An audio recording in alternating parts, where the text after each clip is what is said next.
Tout commence en 1598 avec Henri IV. Le roi capétien promulgue l'édit de Nantes. C'est là que l'idée de la tolérance se formule concrètement sur papier pour la première fois. Avec ce texte, Henri IV accorde une relative liberté de culte à la minorité protestante française. Le roi veut faire cohabiter dans la paix les différentes confessions religieuses. C'est une exception dans l'Europe de l'époque, mais le texte sera révoqué en 1685 par son descendant, le roi Soleil Louis XIV. La tolérance n'était donc déjà pas une valeur commune. Mais la tolérance, elle s'était déjà manifestée autrement, chez les Romains qui respectaient la culture et la religion des peuples qu'ils envahissaient. Ils toléraient toutes les religions et le panthéon romain s'enrichissait souvent de nouveaux dieux inspirés d'autres religions. C'est vrai, en Gaule, Taranis, dieu du tonnerre, était assimilé à Zeus. Teutates, qu'on voit souvent dans Astérix, Toutatis, dieu de la guerre, était souvent assimilé à Mars. Alors on pouvait tout faire et tout croire avec ces Romains. Mais la tolérance n'a-t-elle pas de limites ? Bien sûr. La vraie question, c'est où sont-elles, ces limites ? Les Romains ont interdit des choses. Je vais t'en donner un exemple. Le culte de Cybèle. La déesse Cybèle, que les locaux appelaient la grand-mère des dieux, elle est originaire de Phrygie, l'actuelle Turquie. Les Romains, ils l'ont tout de suite intégrée à leur panthéon. Mais c'était pas une déesse comme les autres, ils s'en sont rendus compte assez vite. L'aspect le plus étrange de ce culte, c'était l'autocastration que s'infligeaient les disciples masculins les plus fanatiques pour imiter l'amant de la déesse, Attis, qui selon les dires, se serait ainsi puni de son infidélité. En plus de ça, les adeptes réalisaient souvent des processions dans la ville très bruyantes, avec de la musique et des effusions de sang. Ces adeptes se lancèrent les bras au son des cymbales et des trompettes. Et voilà que même le très tolérant Empire romain finit par légiférer pour maintenir l'ordre public. Et c'est ainsi que le culte de Cybèle fut interdit, et on comprend pourquoi. Mais c'est bizarre parce qu'elle a beaucoup changé, la tolérance. Dans certains pays, en des temps reculés, on acceptait l'étranger à condition, par exemple, qu'il n'ait pas de cheval ou qu'il se déplaçait sur un âne. C'est vrai que ça a changé. Mais au Moyen-Âge, par exemple, les sodomites finissaient sur le bûcher. Et en 2013, il y a 4 ans maintenant, le mariage pour les homosexuels a été établi en France. En 1804, le Code civil prévoyait que le mari doit protection à la femme et la femme doit obéissance à son mari. En 1943, une femme qui avait pratiqué des avortements était guillotinée en place publique, en guise de spectacle annuel. Et en 1975, la loi Veil, qui légalisait la pratique pour toutes les femmes, a été approuvée par l'Assemblée nationale. En 1931, à Paris, on a reconstruit un village africain pour l'exposition coloniale avec ses habitants, que l'on a spécialement fait venir pour figurer toute la journée debout en exposition dans un zoo qui s'appelait le zoo humain. Mais aujourd'hui, la discrimination raciale est punie par la loi. Amen. Enfin, il y a un peu plus de 70 ans, Hitler avait la bonne idée d'enclencher la solution finale. En 2015, récemment, les actes antisémites ont augmenté de 220%, tout comme le nombre d'actes islamophobes, qu'il s'agisse de menaces ou d'actions effectivement commises. Après tout ça, c'est difficile de définir précisément la tolérance. Ça a l'air d'être un terme à la fois précis et à la fois très vague, je trouve. C'est vrai que c'est vague, mais pour t'éclairer, je te propose déjà une définition de la définition de la tolérance que donne la Commission des droits de l'homme des Nations Unies. Alors, c'est un peu long. La tolérance est le respect, l'acceptation et l'appréciation de la richesse et de la diversité des cultures de notre monde, de nos modes d'expression et de nos manières d'exprimer notre qualité d'êtres humains. Elle est encouragée par la connaissance, l'ouverture d'esprit, la communication et la liberté de pensée, de conscience et de croyance. La tolérance, c'est l'harmonie dans la différence. Elle n'est pas seulement une obligation d'ordre éthique, elle est également une nécessité politique et juridique. La tolérance est une vertu qui rend la paix possible et contribue à substituer une culture de la paix à la culture de la guerre. J'aime bien cette phrase que tu as dit. La tolérance et l'harmonie dans la différence. Ouais, belle phrase, n'est-ce pas ? Ouais. Et si on demandait directement aux élèves ce qu'ils pensent que c'est la tolérance ? Qu'est-ce que pour vous la tolérance ? La tolérance, c'est respecter toutes les religions. Accepter les autres comme elles sont. Pour moi, la tolérance, c'est être ouvert d'esprit et respectueux. La tolérance, selon moi, est lorsque on est capable d'accepter des idées de quelqu'un d'autre qui souvent vont contre nos propres morales, sans les discriminer puisque nous devons tous accepter tout. Et cela ne veut pas dire d'être d'accord, mais de les tolérer.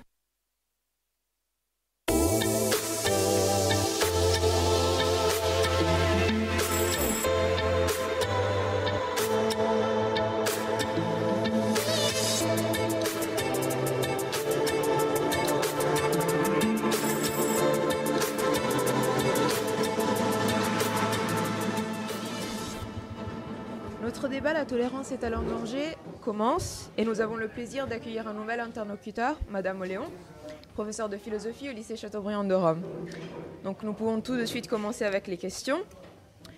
Donc la première question que nous avons pour vous est le concept de tolérance est plus communément défini en tant qu'une attitude de quelqu'un qui admet chez les autres des manières de penser et de vivre différentes des siennes propres, en citant le dictionnaire Larousse.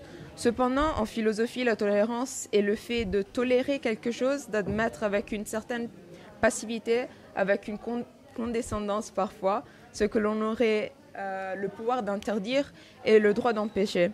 Donc, la question est est-ce que vous pouvez préciser en quoi la tolérance peut être vue comme vertu, mais en quoi aussi on peut en faire une lecture critique? Oui, moi je n'aime pas beaucoup ce concept de tolérance ou d'admettre la tolérance comme valeur sans réflexion critique. Ça me fait penser à la définition que donnait Valérie de la liberté, un de ces termes qui chantent plus qu'il ne parle. Alors si on veut le faire parler, le terme, vous êtes revenu sur l'étymologie du terme, tolérare et supporter. Et il y a effectivement cette idée d'accepter ce que l'on désapprouve. On trouve cette définition d'ailleurs avec Locke qui dit cesser de combattre ce qu'on ne peut changer. Alors simplement à travers cette définition de Locke, tolérer, c'est cesser de combattre ce que l'on ne peut changer. On voit tout de suite les limites du concept de tolérance. D'une part, parce qu'il y a presque l'idée d'une indifférence ou d'une passivité. Tolérer finalement, c'est renoncer à changer. On reproche parfois à la tolérance une certaine forme de laxisme. Je prends exprès l'exemple de la tolérance scolaire. Est-ce qu'il faut tolérer l'absentéisme? Voilà. Bon, ça c'est un des aspects. Tolérer, c'est renoncer à changer. Mais il y a dans un tout autre registre, deux limites sur la tolérance. D'une part, vous l'avez dit, il y a un aspect condescendant dans la tolérance. La tolérance, c'est toujours une arme des puissants. Tolère celui qui est en pouvoir d'interdire. Donc tolérer, finalement, c'est loin d'accepter, c'est plutôt désapprouver. Et surtout, tant que l'on tolère, c'est que l'on ne reconnaît pas un droit. Je pense qu'on peut prendre l'exemple très simple. Dans un pays de droit, aujourd'hui, on reconnaît des droits, on n'est plus dans la situation de tolérer. Il n'y a guère qu'en Iran où l'on parle de tolérance ou pas à l'égard de l'homosexualité, justement, parce que ce n'est pas un droit. Donc, je ne pense pas qu'il y ait dans l'idéal de tolérance un idéal d'égalité, et voilà en quoi il est bien embêtant. Une remarque historique, les lettres sur la tolérance de Locke, on est à la fin du XVIIe siècle, dans les années 1660-1680. Et au moment même donc, où est pensée la tolérance religieuse, en termes d'une pluralité religieuse et d'une liberté de religion, Locke au même moment interdit l'athée dans son état, en estimant que la référence au sacré est importante. Et ce que l'on voit très bien, c'est que la tradition de la tolérance anglo-saxonne n'est pas du tout la tradition, par exemple, française de la laïcité, parce que dans cette tradition de la tolérance n'est pas pensée la possibilité d'une liberté de conscience, c'est-à-dire de croire ou de ne pas croire, et l'indépendance de l'État par rapport à toute question religieuse. Donc pour des raisons historiques, tolérance et pas laïcité, pour des raisons aussi de pouvoir, cette condescendance que l'on a à l'égard de qui l'on tolère, il me semble que ce concept de tolérance n'est pas incritiquable. D'accord. Donc, je voudrais rebondir sur la question de la religion et aussi de Locke. Vu qu'il s'agisse de Locke ou de Voltaire ou de Rawls, la thématique de la tolérance semble être presque strictement liée à la religion. Mais aujourd'hui, c'est un concept que l'on entend aussi beaucoup en politique, comme quand les politiques parlent de la question de la tolérance zéro, par exemple. Donc, pourquoi on ne peut pas se poser la question de la tolérance aujourd'hui, comme on l'a posé au XVIIe siècle ou au XVIIIe siècle? Bien, lorsque Locke écrit sa lettre sur la tolérance, il l'écrit pour lutter contre la théocratie anglicane, donc dans le contexte des guerres civiles anglaises. Le libéralisme politique disant que l'État politique, le pouvoir politique ne peut pas réglementer pour Locke la vie religieuse. Si l'on continuait à poser le problème des religions en termes de tolérance, ce serait continuer à admettre une religion dominante. Voilà pourquoi la thématique de la tolérance religieuse, je crois, n'a vraiment plus de sens aujourd'hui, et surtout pas dans un pays laïque. L'expression par contre, vous disiez de seuil de tolérance ou de tolérance zéro, est un peu une vilaine expression éminemment idéologique. Est-ce que la tolérance, dans quel registre aujourd'hui pourrait-on parler de tolérance? Je crois, on a eu l'occasion d'en parler. L'une des vraies questions qui se posent, c'est la question de la tolérance vis-à-vis des idéologies ou des sectes intolérantes. Cette question qui est posée depuis Saint-Just, c'est Saint-Just le révolutionnaire qui disait pas de tolérance pour les ennemis de la tolérance, et Rousseau, quand il envisage sa religion civile à la fin du contrat social, a une formule qui est très semblable, disant que sa religion admet toutes les religions dans la mesure où elles sont tolérantes, en laissant entendre qu'on ne peut pas tolérer l'intolérable. Donc je crois que l'un des derniers vestiges pour la réflexion philosophique de la question de la tolérance, c'est ce que montre Rawls dans De la justice, se pose sur la question des limites de la tolérance ou pas en démocratie. Est-ce que la démocratie peut accepter toutes les opinions? Est-ce que la démocratie peut accepter toutes les idéologies, y compris les idéologies qui seraient son propre fossoyeur? Faut-il être tolérant vis-à-vis d'idéologies non tolérantes?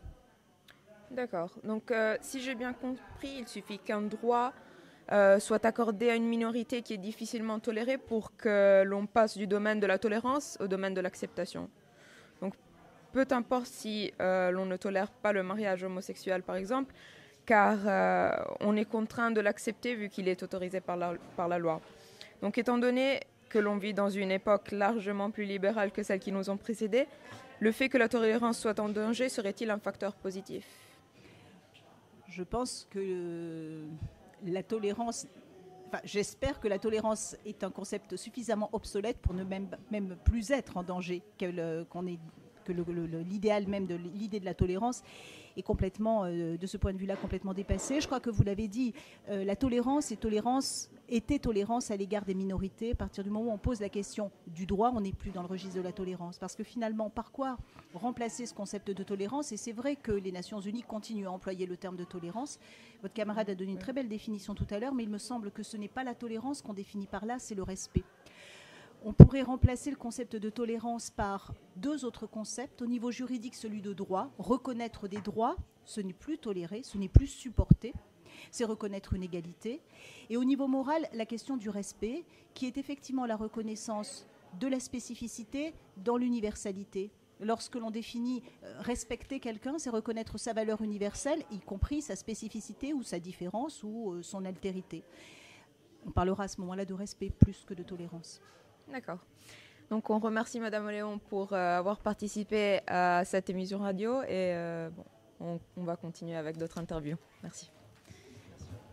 Merci beaucoup.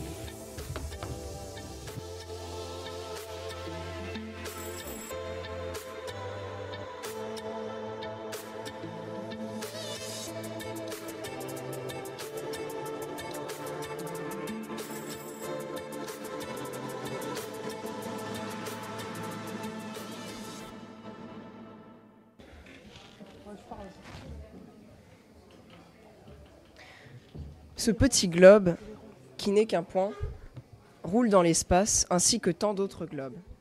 Nous sommes perdus dans cette immensité. L'homme, haut d'environ 5 pieds, est assurément peu de choses dans la création.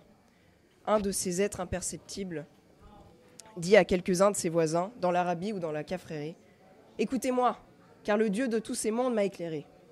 Il y a 900 millions de petites fourmis comme nous sur la terre, mais il n'y a que ma fourmilière qui soit chère à Dieu. Toutes les autres lui sont en horreur de toute éternité.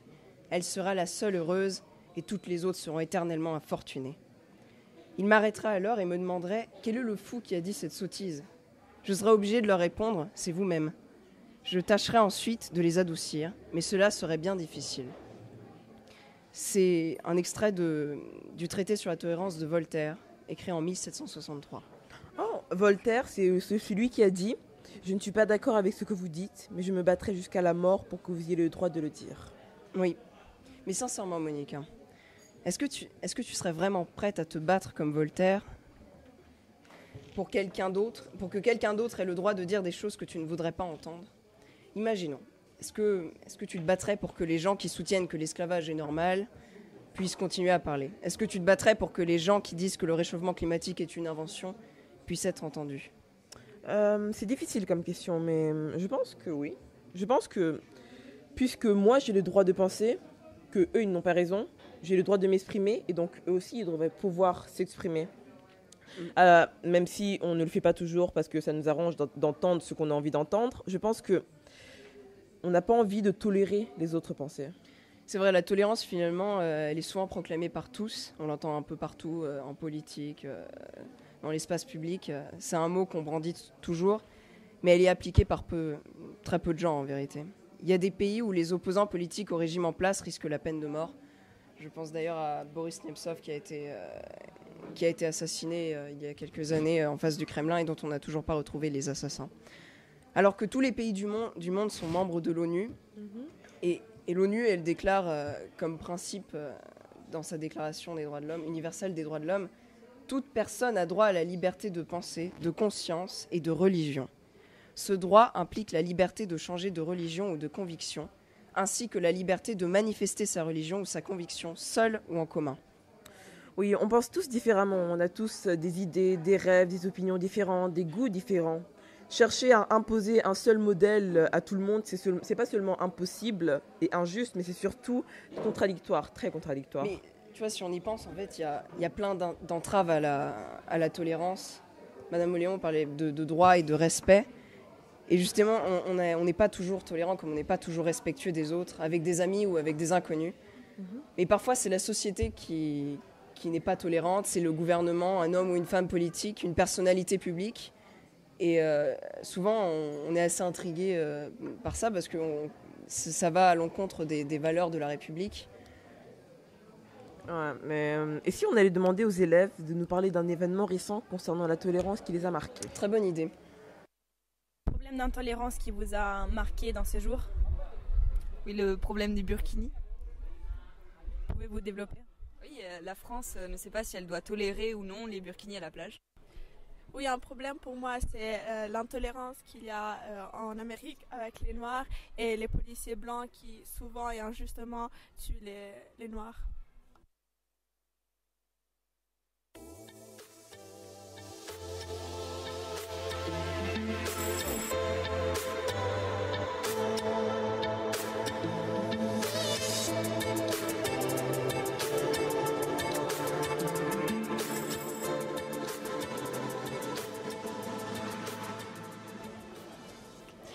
Bonjour Monsieur Descarli. Donc aujourd'hui en tant que professeur d'histoire-géographie en italien et en français, en tant que professeur d'éducation morale et civique, nous allons vous poser des questions du coup sur qu'est-ce que la tolérance pour vous et est-ce que la tolérance est-elle en danger?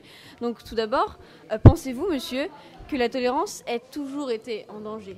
Oui, je réponds moi aussi en précisant une chose quand même. Tout d'abord, la plupart des questions auxquelles je vais répondre plutôt du point de vue personnel, à titre personnel, car moi-même, en tant que professeur d'histoire géo, je n'ai pas forcément tout un tas d'arguments à dire de manière absolue à ce sujet. C'est souvent des positions personnelles, je tiens à le préciser d'emblée.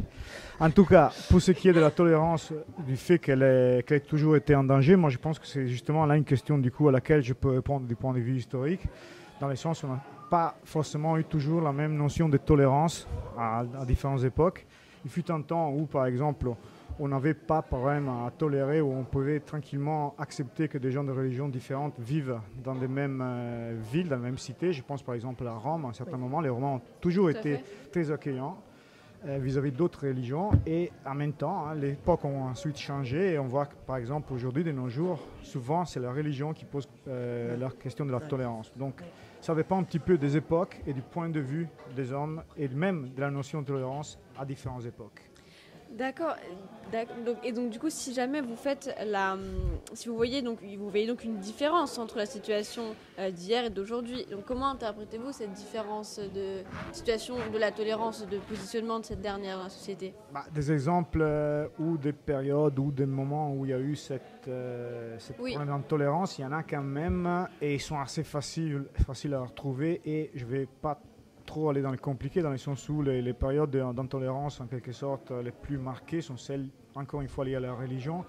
Je pense au Moyen-Âge, par exemple, à ce qui a pu être fait par exemple par le tribunal de l'Inquisition, ou même certaines des croisades qui ont été organisées au Moyen-Âge, certaines, je précise bien, l'était parce qu'on estimait ne pas pouvoir tolérer l'existence des gens qui avaient des points de vue religieux différents sur son sol.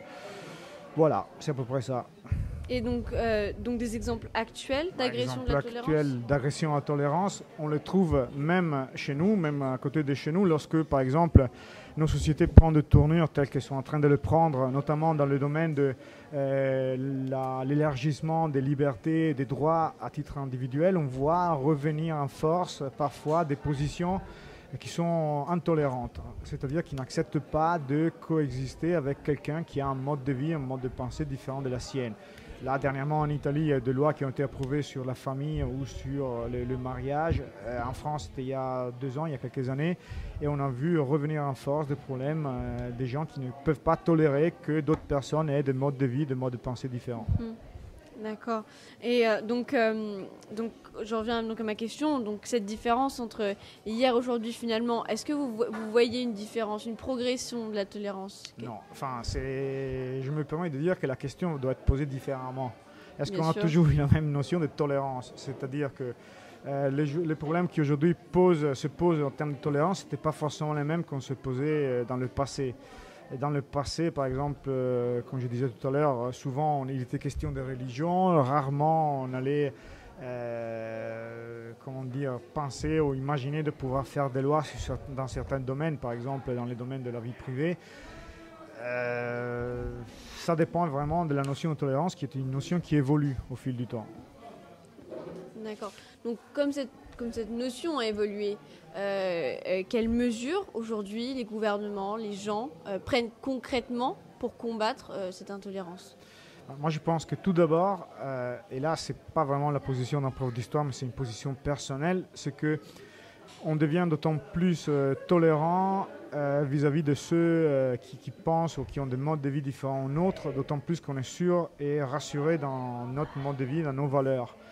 Donc je pense que la situation d'aujourd'hui, ce serait simplement, on pourrait trouver une piste de solution en essayant de consolider les valeurs qui se trouvent, dont les gens disposent. Hein.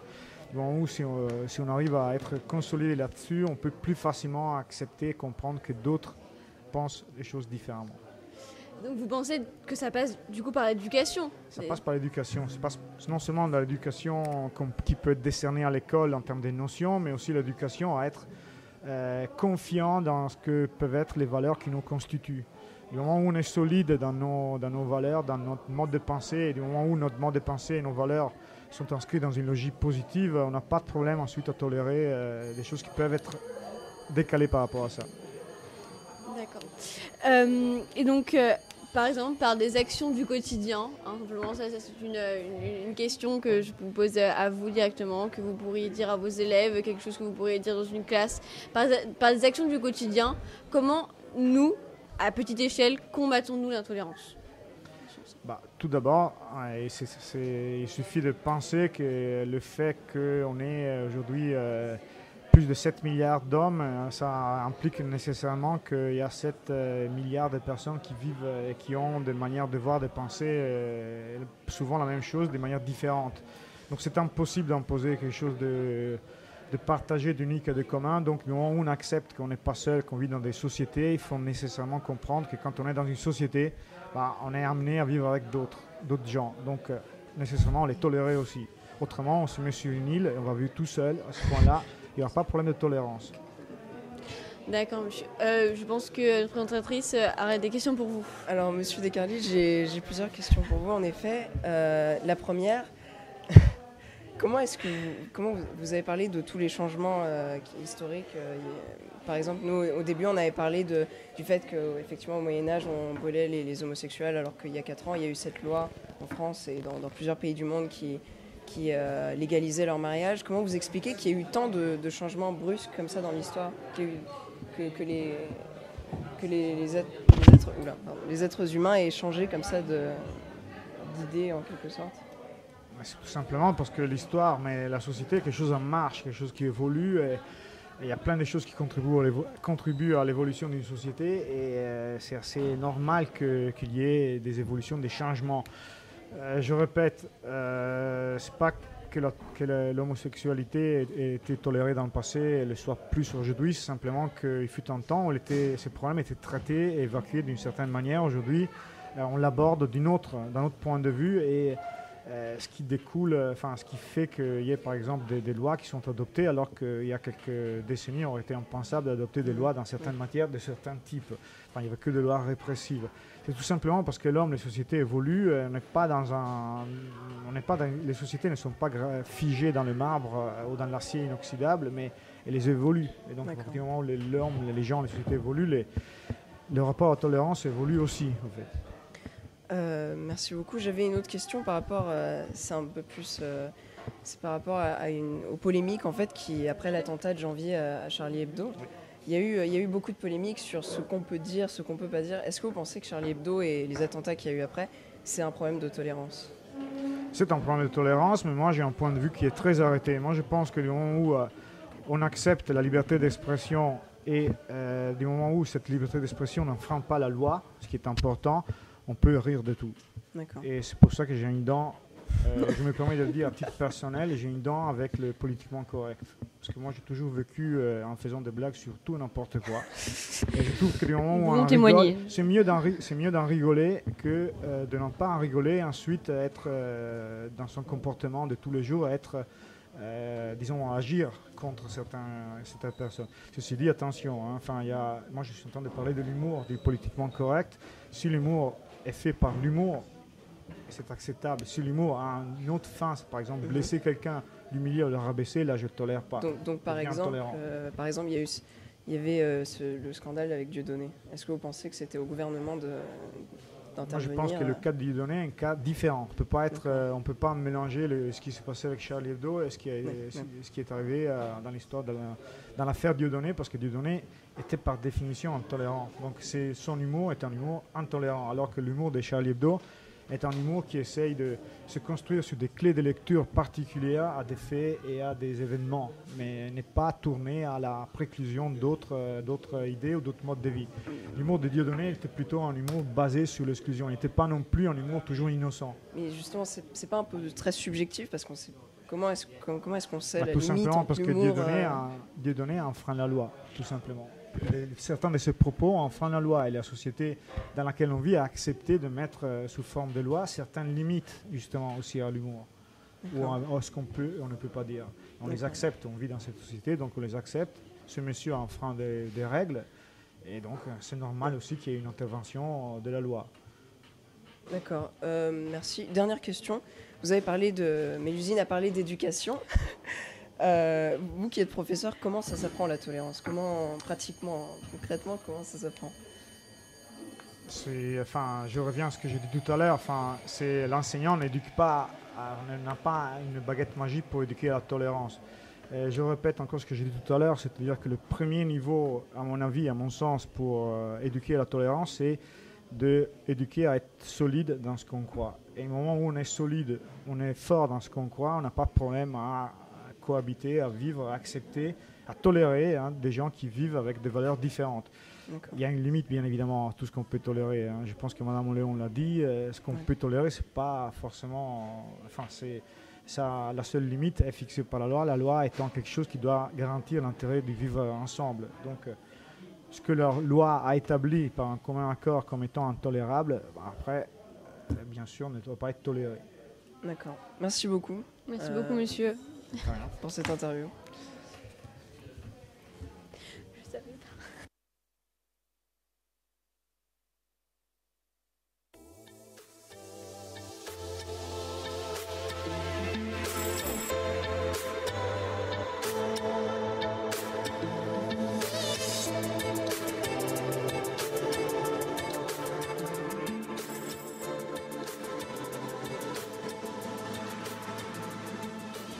Maintenant, j'ai une question pour toi, Monica. Et à notre niveau, qu'est-ce qu'on peut faire pour se montrer tolérant?